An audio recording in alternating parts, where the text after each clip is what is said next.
Today we are looking at the Logbook portion of the Advanced IPM customer portal. Logbook portion of the portal is a very good place to go if you have an audited facility, multiple locations, or multiple devices on site. Now we're going to go into each of these sections one at a time and just look at some of the main features. We're going to start here with the log reports in the upper left-hand corner. To view all of your reports, simply click on the All Reports button, and you can see a list of all of your service reports on the left-hand side. To view the detailed report, simply click on this Detailed Report button in the middle, and you can see a detailed inspection report from the most recent service. You can see here it has your technician's name, their license number, when they arrived, when they departed. It's also going to tell you their services and findings, any thresholds exceeded, open client actions, we'll talk about those a bit more later, materials applied, a pest summary, and a device inspection detail. Going back to the main screen here, next we're going to look at documentation. Now documentation is going to house all of your pertinent documents for this account. It's going to have things like your proposals and agreements, your quarterly and annual assessments, technician licenses, state licenses, SDSs, labels, and even your chemical usage log, which is live updated as we add information to the system. The next section here is pest sightings. This is a really handy tool so you can quickly communicate to your technician if you see something on site that you want them to be aware of during their next service. Let's say one of your team members sees some ants in the company break room and you just want them to be aware of that.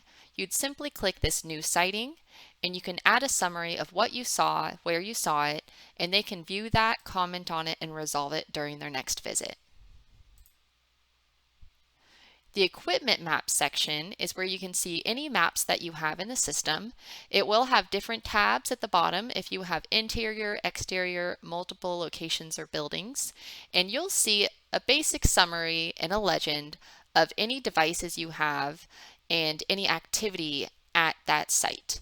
It is a heat map, so you can see the amount of pressure, and if you click this date here at the top, you can even change the date range to see how pest pressure has changed over time.